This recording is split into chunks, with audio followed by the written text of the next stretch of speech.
Salut à tous, on se retrouve aujourd'hui pour une nouvelle vidéo cinéma. Aujourd'hui, comme à chaque début d'année sur la chaîne, on va parler des films à voir absolument cette année. Et puisqu'on est en 2025, on va parler aujourd'hui de 25 films. Ce sont tous des films que j'irai voir avec impatience, certains plus que d'autres évidemment. C'est une vidéo qui, je l'espère, sera assez courte. En tout cas, on va traiter chaque film très rapidement. On commence avec les films qui n'ont pas encore de date de sortie à ce jour. Nouvelle Vague, le prochain film de Richard Linklater, à qui on doit notamment Hitman, mais encore Everybody Wants Some. Ces deux films-là, c'est vraiment des films que j'adore, avec un superbe casting, avec une superbe réalisation. J'en sais pas grand-chose, à part que ça traitera de la nouvelle vague française, cette période du cinéma. Il y a Zoé Deutsch au casting, une actrice que j'adore, donc il m'en faut pas plus pour être hypé. In the Grey, un film de Guy Ritchie, avec notamment au casting Henry Cavill, avec aussi Jake Gyllenhaal et Isa Gonzalez. Un superbe réal, un superbe casting, un film de guerre porté sur l'extraction, ça a l'air vraiment top. On passe désormais aux films dont on a une date de sortie. On commence évidemment avec les films qui sortent en janvier. L'amour au présent, c'est le dernier film de John Crowley, avec notamment au casting Andrew Garfield et Florence Pugh. Un film que j'ai adoré. J'ai d'ailleurs pu en faire une critique. Je vous la mets juste ici. C'est sorti depuis le 1er janvier. C'est un immense coup de cœur que je vous invite vivement à aller voir en salle. Une histoire d'amour avec ses bons comme ses mauvais côtés, mais le tout très réaliste et très poignant. Un parfait inconnu tiré de l'histoire de Bob Dylan, interprété par Timothée Chalamet. Ça sort le 29 janvier et donc ça traitera de l'histoire du musicien. Je suis assez intrigué, tant par le casting de Timothée Chalamet que par l'histoire. Je me dis que ça peut être une très belle surprise. En février, il n'y a qu'un seul film que je vais vous recommander, mais pas des moindres, un film Marvel très attendu, Captain America Brave New World. Peut-être le retour du MCU au premier plan, après des films qui tenaient plutôt du standalone et qui ne venaient pas garnir l'univers. Un nouveau film donc de la saga Captain America, avec cette fois-ci plus de Steve Rogers, mais avec un Red Hulk qui s'annonce très méchant. En mars, on aura droit à Mickey 17, le nouveau film de Bong Joon-ho, avec notamment au casting Robert Pattinson. L'histoire de Robert Pattinson qui va accepter qu'on le clone pour la science, ce qui va le mener à mourir de nombreuses fois. Ça devait initialement sortir en tout début d'année, mais là on l'aura pour le 5 mars et j'ai quand même un peu hâte. La semaine suivante, le 12 mars, on aura le droit à The Insider, Black Bag en VO, un film de Steven Soderbergh avec notamment au casting Michael Fassbender et Pierce Brosnan, un film en plus porté sur l'espionnage, j'ai très hâte. Et encore la semaine suivante, le 19 mars, on aura le droit à un film qui promet de faire pas mal polémique et qui n'a pas attendu sa sortie pour le faire, il s'agit de Blanche-Neige. Je sais pas du tout ce que ça va donner, la toute dernière bande-annonce a quand même pas mal rassuré, parce qu'au départ le projet paraissait quand même bien bancal. Ça sort le 19 mars et ça fera évidemment l'objet d'une critique sur la chaîne. On passe maintenant aux films qui sortent en avril, avec notamment un premier film tiré d'un jeu vidéo, avec le 23 avril Until Dawn. Le film tiré du jeu vidéo à choix multiples, un concept qui me plaît beaucoup même si je suis pas du tout fan de films d'horreur, mais du coup ma curiosité est quand même bien attisée. Ça peut être très bon comme ça peut être très nul. En tout cas, j'ai quand même envie de le voir. Et la semaine suivante, le 30 avril, un nouveau film Marvel. Cette fois-ci, ce sera Thunderbolts. Thunderbolts, qui est un peu le Suicide Squad de Marvel. Un film qui sera attendu par certains et pas du tout par d'autres. Pour ma part, j'ai quand même hâte de le voir. Il y a un gros casting, mais c'est un film assez casse-gueule. Ça peut être une bonne surprise, comme ça peut être une grosse déception. En mai, on aura droit à la conclusion d'une saga phénomène de plus de 20 ans. La saga Mission Impossible. Mission Impossible The Final Reckoning sortira le 21 mai. Et ça promet énormément quand on voit la qualité de la saga Mission Impossible. Tom Cruise se mettra à courir et à sauter d'un avion pour la toute dernière fois. J'ai vraiment hâte de voir ça. Le même jour sortira un nouveau film Disney, un nouveau remake,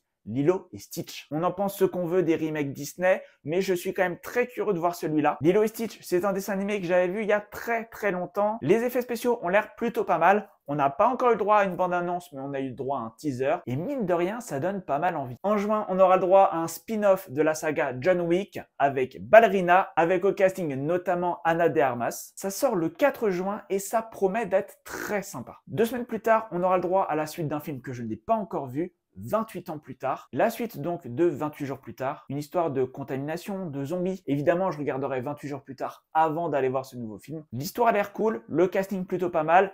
J'ai hâte. Le même jour, on aura le droit à un film Disney Pixar, cette fois-ci une nouveauté, avec Elio, l'histoire d'un petit garçon qui croit aux extraterrestres et qui veut se faire kidnapper. Évidemment, tout autour de lui, on le prend pour un fou. Ça sort donc le 18 juin et ça promet d'être un film très sympa à voir en famille. La semaine suivante, le 25 juin, on aura le droit au nouveau film de Brad Pitt, F1, qui évidemment, comme le titre l'indique, parlera de Formule 1. Un film qui mettra aussi en scène de vrais pilotes, et des premières images qu'on a pu voir, ça a l'air d'être très intense, d'être très impressionnant. Je suis pas un aficionados de la F1, mais je la regarde, donc je suis très curieux de voir ce que ça va donner. En juillet, le 2 plus précisément, sortira la suite d'une saga très connue, Jurassic World Rebirth, porté notamment par Scarlett Johansson avec à la réalisation Gareth Edwards. Ça promet du lourd, des gros dinos, de l'action, j'ai très hâte. Un autre film que je suis aussi très curieux de voir, il sort la semaine suivante, le 9 juillet.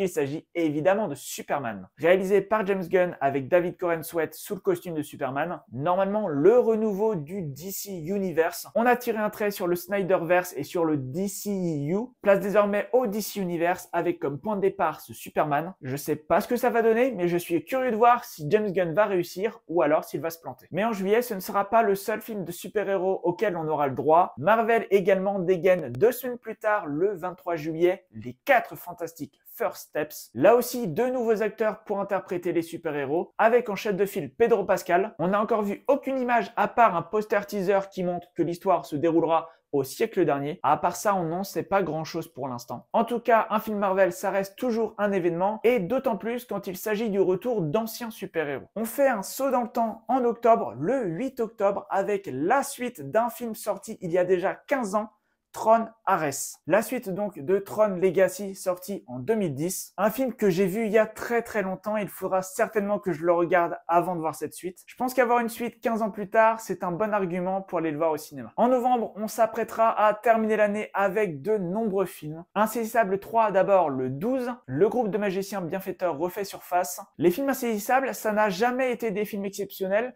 mais ça a toujours été des petits plaisirs coupables. C'est des films qui ne payent pas de mine, mais pour ce qu'ils proposent, ils le font très bien. Donc oui, je suis curieux de voir ce que ce troisième volet va donner, et je pense que vous aussi. Le 19, on aura le droit au nouveau film d'Edgar Wright, The Running Man, une nouvelle version après le film avec Arnold Schwarzenegger. Cette fois-ci, au casting, on a Glenn Powell, un acteur que j'aime beaucoup, Edgar Wright aussi, un réalisateur que j'aime beaucoup, qui a fait de superbes films. Donc c'est un combo qui donne pas mal envie. La semaine suivante, le 26, on aura le droit à une suite, l'acte 2 de Wicked avec Wicked for Good. Vous le savez, j'en ai fait une critique sur la chaîne. Wicked, c'était pas du tout un film qui me tentait à la base, mais j'ai été agréablement surpris. Je suis sorti de la salle pas du tout déçu de ce que je venais de voir. Il se peut qu'il y ait une attente qui ait grandi en moi à propos de cette suite. Toujours réalisé par Jon M. Chu avec toujours au casting Cynthia Erivo et Ariana Grande. Ça ne sera plus une surprise, j'irai cette fois dans la salle avec quelques attentes et j'espère franchement ne pas être déçu. Le même jour, un nouveau film Disney, une nouvelle suite. Décidément, Disney nous habitue à ça. Le 26 novembre donc, Zootopie 2. La suite donc du premier Zootopie qui avait bien marché et qui m'avait bien plu. Espérons que ça soit le cas pour celui-là. Et enfin, un film qui sortira en décembre, ma dernière recommandation de cette vidéo. Évidemment, je ne pouvais pas terminer cette vidéo sans parler d'Avatar Fire and Ash. Parce que ce troisième volet de la saga Avatar,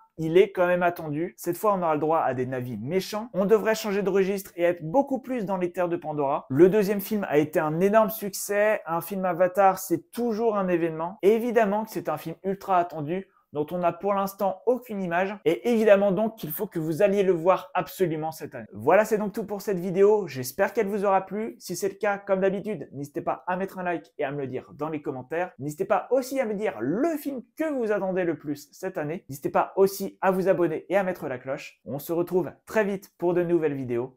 En attendant, portez-vous bien. Ciao.